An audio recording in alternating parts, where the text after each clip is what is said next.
अगर हर्षद मेहता कुछ गलतियां नहीं करते तो आज वो जरूर जिंदा होते। और यह बात उस समय के बहुत सारे जानकार और पत्रकार लोग आज भी कहते हैं।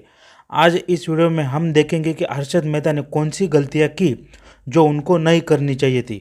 सबसे बड़ी पहली गलती है, हर्षद मेहता को राम जेठमलानी के साथ मिलकर पत्रकार परिषद में पीवी नरसिम्हा राव जो पंतप्रधान थे उन पर घूस लेने का आरोप नहीं लगाना चाहिए था, क्योंकि पीवी नरसिम्हा राव देश के पंतप्रधान थे। सभी केंद्रीय एजेंसी जैसे कि सीबीआई, ईडी, आईटी डिपार्टमेंट वह उनके अंडर कंट्रोल में थी। अगर देश के पंतप्रधान पर कोई घूस लेने का आरोप लगाएगा तो यह जाहिर बात है कि सारी केंद्रीय एजेंसी उस व्यक्ति के पीछे लग जाएगी और उसके खिलाफ बहुत सारे केस कर कर उसे जेल में डालेगी। और हर्षद मेहता के साथ यही हुआ। उनके खिलाफ सारी केंद्रीय एजेंसियां काम करने लगी। उनके खिलाफ 600 सिविल केसेस और 72 क्रिमिनल केसेस रजिस्टर किए गए ताकि हर्षद मेहता कोर्ट के चक्कर में पूरी तरह फंस जाए। और यही हुआ। हर्षद मेहता एक केस से छूटते थे तो पुलिस उन्हें दूसरे केस में गिरफ्तार कर लेती थी और हर्षद कोर्ट के चक्कर में पिसते रहते थे। उनकी दूसरी बड़ी गलती है, हर्षद मेहता को राम जेठमलानी के साथ मिलकर अपना वकील नहीं बनाना चाहिए था, क्योंकि राम जेठमलानी बहुत सालों से बीजेपी के सदस्य भी थे और बीजेपी की तरफ से राज्यसभा सांसद भी थे। तो जब जेठमलानी हर्षद के वकील बने तो यह लड़ाई बीजेपी बनाम कांग्रेस शुरू हो गई। जब हर्षद मेहता ने राम जेठमलानी के साथ पत्रकार परिषद लेकर कांग्रेस के पंतप्रधान पर घूस लेने का आरोप लगाया, तब यह लड़ाई और भी तेज हो गई। राम जेठमलानी ने तो यह भी कहा था कि यह स्कैम हर्षद मेहता स्कैम नहीं है, यह scam PV Narasimha Rao scam है। तो उन्होंने डायरेक्ट पंतप्रधान का नाम लेकर लड़ाई शुरू कर दी थी। बीजेपी हर्षद का इस्तेमाल कर कर कांग्रेस पर आरोप लगाती रही और कांग्रेस बदला लेने के लिए हर्षद मेहता के खिलाफ सीबीआई, ईडी जैसी एजेंसी द्वारा केस कर कर उन्हें जेल में डालती रही और उनको सताती रही। अब यह लड़ाई हर्षद मेहता और पंतप्रधान के खिलाफ नहीं थी, यह लड़ाई अब पॉलिटिकल लड़ाई बन चुकी थी। हर्षद मेहता की तीसरी बड़ी गलती थी, हर्षद मेहता को बियर कार्टेल से पंगा नहीं लेना चाहिए था, क्योंकि बियर कार्टेल के जो भी सदस्य थे वह सब पुराने खिलाड़ी थे। उन्हें मार्केट के सारे खेल पता थे। साथ ही बियर कार्टेल के सदस्य एक दूसरे के अच्छे दोस्त भी थे और अपने दुश्मन को सबक सिखाने का काम वह एक साथ ही करते थे। साथ ही बियर कार्टेल के सदस्य जैसे मनु मानेक, राकेश झुंझुनवाला जैसे सदस्य बड़े पावरफुल थे। वह मार्केट में खुद का पैसा लगाते थे, किसी से बाहर से पैसा उधार नहीं लेते थे। इसलिए इन बियर कार्टेल के सदस्यों के सामने हर्षद मेहता कुछ भी नहीं थे, क्योंकि हर्षद मेहता गरीबी के घर से बाहर आए थे और शेयर मार्केट में गवर्नमेंट सिक्योरिटीज़ का पैसा बाहर से उठाकर इन्वेस्ट करते थे। लेकिन बियर कार्टेल के सदस्य खुद ही स्ट्रॉन्ग फाइनेंशियल बैकग्राउंड के वजह से वो स्ट्रॉन्ग बन चुके थे, वो बाहर से पैसा उठाते नहीं थे और इसी वजह से हर्षद मेहता उनके सामने कुछ भी नहीं थे और हर्षद मेहता को मार्केट का उनके जैसा एक्सपीरियंस भी नहीं था और नए बियर कार्टेल के सदस्य जैसा हर्षद मेहता के बड़े बड़े कॉन्टैक्ट उस समय बन चुके थे। तो यह हर्षद मेहता की तीसरी बड़ी गलती है। हर्षद मेहता की चौथी बड़ी गलती है, झूठी कंपनियां तैयार कर कर शेयर मार्केट में फिर से वापस आना। स्कैम 92 एक्सपोज होने के बाद सेबी ने हर्षद मेहता को शेयर मार्केट से बैन कर दिया था, लेकिन शेयर मार्केट का प्रेम हर्षद मेहता को ज़्यादा देर शेयर मार्केट से दूर नहीं रख सका। स्कैम 92 का मामला थोड़ा ठंडा होने के बाद हर्षद मेहता ने फिर से शेयर मार्केट में वापस आना चाहा और उसके लिए उन्होंने गलत तरीके का इस्तेमाल किया। उन्होंने अपने रिश्तेदारों के नाम पर कुछ झूठी कंपनियां बनाई और वह शेयर मार्केट में फिर से इन्वेस्ट करने लगे।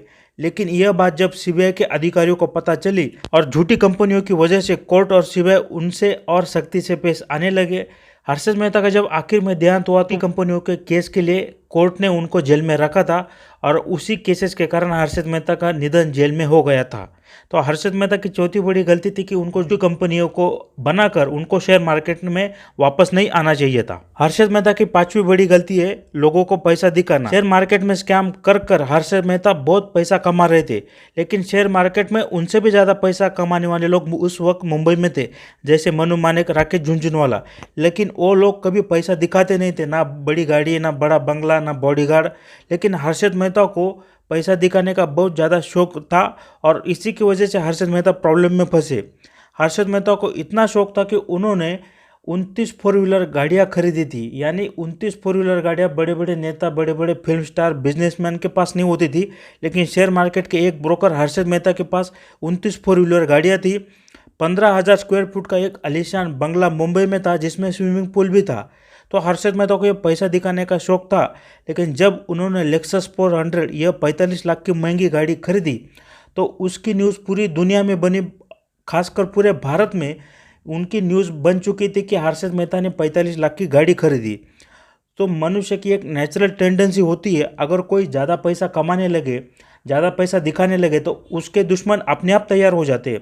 और हर्षद मेहता के दुश्मन ऐसे ही अपने आप तैयार हो गए। लोग उनका पैसा देखकर, उनकी गाड़ी बंगला देखकर जलने लगे। हर्षद मेहता बॉडीगार्ड भी लेकर घूमते थे, तो हर्षद मेहता की इतनी सारी तरक्की देखकर बहुत सारे लोग उनसे जलने भी लगे थे।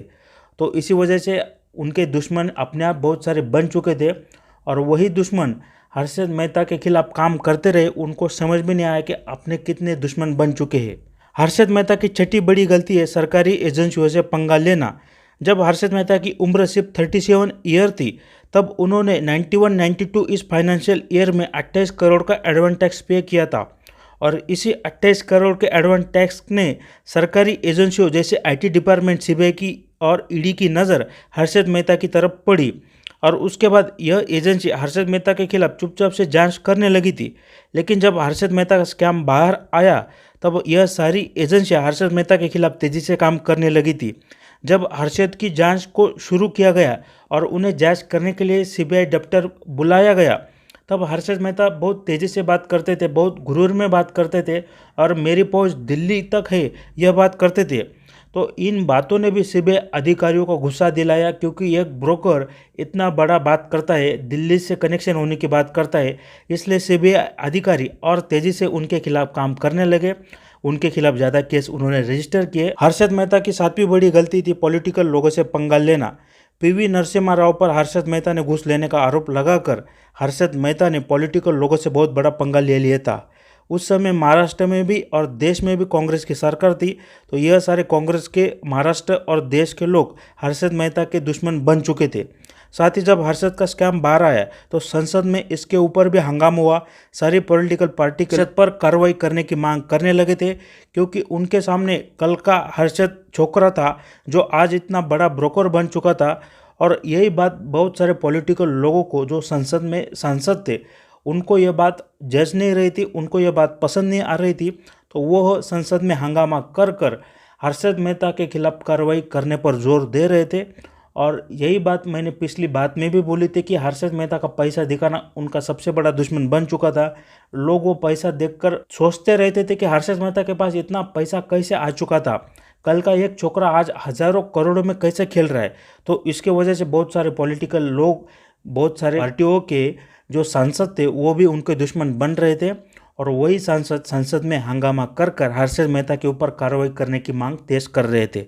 तो यह हर्षद मेहता की सातवीं बड़ी गलती थी। हर्षद मेहता की आठवीं बड़ी गलती थी, कुछ कंपनियों के शेयर्स को वह हद से ज़्यादा उछलने लगे थे। हर्षद मेहता स्कैम करते समय उनके पास गवर्नमेंट सिक्योरिटीज़ का इतना पैसा आ चुका था कि वह चाहे उस कंपनी के शेयर्स को जितना भी चाहे उतना उछाल सकते थे। और इसी का एक उदाहरण मैं आपको एसीसी सीमेंट के शेयर्स के माध्यम से देना चाहता हूँ। एक बार हर्षद ने गवर्नमेंट सिक्योरिटीज़ का पैसा इस्तेमाल कर कर एसीसी सीमेंट के शेयर का प्राइस 200 रुपये से बढ़ाकर 1000 रुपये कर दिया था। यानी 2 हफ्तों में उन्होंने एसीसी सीमेंट की एक शेयर की प्राइस 4400% बढ़ा डाली थी, और यह बहुत हद से ज़्यादा थी। और इसी की वजह से बहुत सारे लोग हर्षद के इशारे पर शेयर मार्केट में उनकी कही हुई कंपनी पर इन्वेस्ट करते थे। लेकिन जब हर्षद मेहता स्कैम बाहर आया, तब यह सारे लोगों ने जो हर्षद के इशारे पर इन्वेस्ट करते थे, उनको बहुत सारा नुकसान हुआ, क्योंकि हर्षद ने जिन जिन कंपनियों के शेयर ऊपर उछाले थे, स्कैम बाहर आने के बाद उन सारी कंपनियों के शेयर तेज़ी से नीचे आ गए। और जिन लोगों ने हर्षद के इशारे पर उन कंपनियों में इन्वेस्ट किया था, उनको बहुत बड़ा नुकसान हुआ। कुछ लोगों ने आत्महत्या कर ली, कुछ लोग कर्जबाजारी हो गए, और इसी की वजह से वह सारे लोग बहुत सारे हर्षद के दुश्मन बन चुके थे। और उन्हीं लोगों का गुस्सा रास्ते पर निकलता था, वह रास्ते पर आंदोलन करने लगे थे। पुलिस से हर्षद मेहता के ऊपर कार्रवाई करने की वह मांग भी करने लगे थे। और इसी वजह से जो सामान्य लोग, जो शेयर मार्केट में ज़्यादा इन्वेस्ट नहीं करते थे, हर्षद मेहता की वजह से वो शेयर मार्केट में इन्वेस्ट करने लगे। कुछ लोगों को फ़ायदा भी हुआ, कुछ लोग फॉरेन भी चले गए, लेकिन बहुत सारे लोगों को नुकसान भी हुआ। तो वह सारे लोग नुकसान होने की वजह से हर्षद मेहता के भी दुश्मन बन चुके थे, और रास्ते पर आंदोलन कर कर हर्षद मेहता के ऊपर कार्रवाई करने की मांग। माजदा इंडस्ट्री का भी आपको एक एग्जाम्पल मालूम होगा। माजदा इंडस्ट्री का ऑफिस खाली एक रूम ऑफिस था और उस ऑफिस में माजदा कंपनी का बोर्ड लगा था, लेकिन वो ऑफिस खुला ही नहीं था, मतलब सालों से वो ऑफिस बंद था। लेकिन हर्षद ने उसी माजदा कंपनी को शेयर मार्केट में इतना बड़ा बना दिया था, लोग लाखों रुपया उस माजदा कंपनी में इन्वेस्ट कर रहे थे। सीरीज में ये भी दिखाया गया है, लेकिन स्कैम बाहर आया तो बहुत सारे लोगों को नुकसान हुआ। कुछ लोग फॉरेन भी चले गए माजदा कंपनी के शेयर बच कर, क्योंकि उस समय हर्षद का अच्छा टाइम चालू था तो उनके शेयर की वैल्यू ज़्यादा बढ़ती रहती थी। लेकिन जब स्कैम बाहर आया तो उनके सारे शेयर नीचे आ गए, वैसे ही माजदा कंपनी के शेयर नीचे आ गए और बहुत सारे लोगों को नुकसान भी हुआ। तो हर्षद मेहता की ये बड़ी आठ गलती थी जो उनको नहीं करनी चाहिए थी। अगर वो गलती नहीं करते तो मेरे ख्याल से, और बहुत सारे उस समय के जानकार लोग आज ये भी कहते हैं, हर्षद मेहता शायद जिंदा रहते। देश में जितने भी आज तक बड़े स्कैम हुए हैं वो पॉलिटिकल कनेक्शन के साथ हुए हैं, यानी किसी भी बड़ा स्कैमर पॉलिटिकल कनेक्शन के अलावा इतना बड़ा स्कैम नहीं कर सकता। अब हर्षद मेहता ले लीजिए, नीरव मोदी ले लीजिए, खासकर तेलगी का भी आप उदाहरण देख लीजिए। ये सारे बड़े बड़े स्कैम का पॉलिटिकल कनेक्शन था, पॉलिटिकल लोग इसमें इन्वॉल्व थे, लेकिन पॉलिटिकल लोगों का नाम ना आए इसलिए ये स्कैम एक्सपोज होने के बाद उनको जेल में ही मार दिया गया, ये बात कह सकते हैं। हर्षद मेहता का तो निधन ऐसे ही हुआ, अगर उनको जल्दी से अस्पताल पहुंचाया जाता तो वो ज़्यादा बीमार नहीं पड़ते और आज भी जिंदा रहते। लेकिन पॉलिटिकल कनेक्शन की वजह से उनको जल्दी अस्पताल नहीं पहुंचाया गया और इसी वजह से उनका 2001 में निधन हो गया। यह सारी बात उस समय के पत्रकार लोग आज भी कहते हैं, क्योंकि उनके निधन की जांच करने के लिए जो कमेटी बनी थी उसकी रिपोर्ट आज तक आई नहीं है। 20 साल हो चुकी है उनके निधन को। और दूसरी बात करते हैं तेलगी की। तेलगी का भी निधन कोर्ट में ऐसे ही हो गया था। जेल में एक दिन उनको अचानक अटैक आया और उसी में तेलगी चल बसे। तेलगी ने तो बहुत सारे बड़े बड़े पॉलिटिकल नेताओं का नाम भी लिया था, तो तेलगी के स्कैम में भी पॉलिटिकल लोग इन्वॉल्व थे, लेकिन उन पॉलिटिकल लोगों का नाम ना आए इसलिए पॉलिटिकल लोगों ने तेलगी को भी ख़त्म कर दिया। तो देश के सबसे बड़े स्कैम में पॉलिटिकल लोग इन्वॉल्व थे, उनकी वजह से ही स्कैम हुआ। अगर वो ना होते स्कैम नहीं होता, इसलिए पॉलिटिकल लोगों के साथ ही स्कैम कर कर ये लोग बड़े बने थे। जब इनका स्कैम बाहर आया, स्कैम एक्सपोज हुआ, तो पॉलिटिकल लोगों ने इनको ख़त्म कर कर अपना पॉलिटिकल करियर बचा लिया था। ये बात आप लोगों हर्षद मेहता स्कैम, तेलगी स्कैम से देख सकते हैं। अगर आप लोगों ने ये वीडियो यहाँ तक देख लिया हो, आपको ये वीडियो अच्छा लगा हो तो मेरे आपसे दरखास्त है इस वीडियो को ज़रूर लाइक कीजिए। अगर आपको ये वीडियो अच्छा नहीं लगा हो तो वीडियो को ज़रूर डिसलाइक कर दीजिए। आप मेरे चैनल पर जाइए, मेरे चैनल पर हर्षद मेहता के ऊपर मैंने बहुत सारे वीडियो बनाए हैं, वो वीडियो देखिए। सब वीडियो देखने के बाद अगर आपको पसंद आए तो चैनल को सब्सक्राइब कीजिए, क्योंकि आपका एक लाइक, आपका एक सब्सक्राइब और वीडियो बनाने के लिए मोटिवेट करता है। इसलिए आप लोगों से दरखास्त है वीडियो को ज़रूर लाइक कीजिए, चैनल को सब्सक्राइब कीजिए। यहाँ तक वीडियो देखने के लिए धन्यवाद।